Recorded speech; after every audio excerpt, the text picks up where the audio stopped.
year draws near, and wild-looking weather was about in the world. Clouds decanted their cold rain earthwards, and alert and listening Gawain lies in his bed. His lids are lowered, but he sleeps very little. Before day had dawned he was up and dressed, for the room was livened by the light of a lamp. To suit him in his mettle and to saddle his mount, he called for his servant, who came quickly. He swathed Sir Gawain in glorious style, first fastening clothes to fend off the frost, then his armor, looked after all the while by the household, the buffed and burnished stomach and breastplates, and the rings of chainmail raked free of rust and gleaming good as new, for which he is grateful.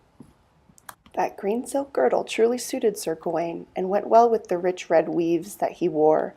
But our man bore the belt not merely for its beauty or the appeal of its pennants, polished though they were o'er the gleam of its edges, which glimmered with gold, but to save his skin when presenting himself, without shield or sword, to the axe, to its swing and thwack.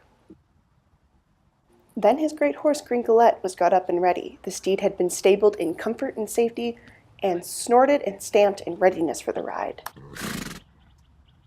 For as long as I live, I shall do all in my power to repay him.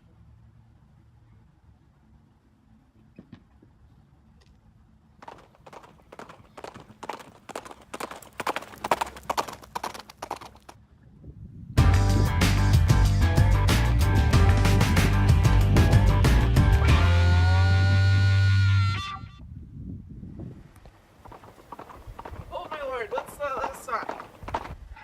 It's time for us to part ways, but I must ask you, please go another way. Do not follow this fool's errand. I will keep your confidence, and no one will. Thank you. I appreciate your confidence, but I cannot be a coward. Well, then I wish you luck, good sir.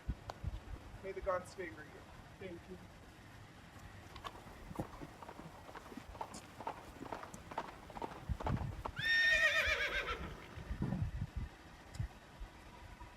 Green Church? More like the devil's lair.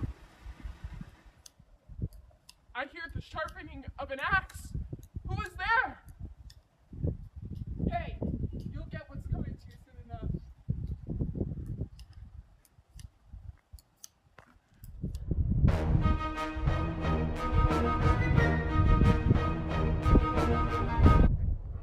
It's now or never. Good Gawain is here. Sweet sir, you've kept your word. You're here on time and you're alone to meet your fate. Now kneel down and expose your neck and take what's coming to you. One axe's blow is what I owe.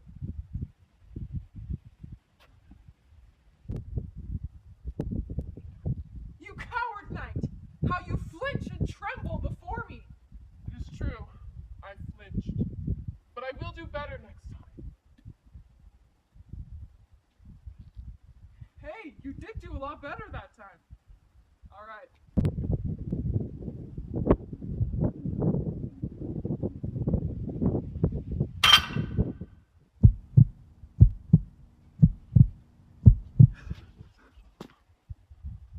You have taken your blow. It is now time for me to fight. Calm down, calm down. Your debt is paid. What? I did not hit you the first 2 times with my axe because you are an honest and truthful knight, and you stood up when no one else would, and you returned the gifts that you received at my castle. But the third time, you did not, and you strayed, so you felt my blade. This belt that you're wearing, it was made by my wife, I know it well. But I sent my wife to trick you. But it turns out that you're one of the most faultless fellows on earth. I am flawed and false. No! This girdle is given to you as a gift so you can remember. It's a reminder of the goodness that you are. Well, New Year's is not yet over. Come back to my castle and have dinner with me and my wife. No, I have stayed long enough. But say hello to your wife for me. Yes, I will. Good night. What is your name? That is a good question, and I will tell you because now we are friends. You came to my castle and stayed for Christmas. My name is Bertilac de Hot Dessert, and I am the king of that castle. And I got these powers to turn into the Green Knight. That's why you don't recognize me. I got these powers from Morgan Le Fay. She's a sorceress, and she learned her powers from Merlin. And she wanted to play a trick on King Arthur in the Round Table, and she thought it would be funny to see Queen Guinevere freak out and stuff. So yeah.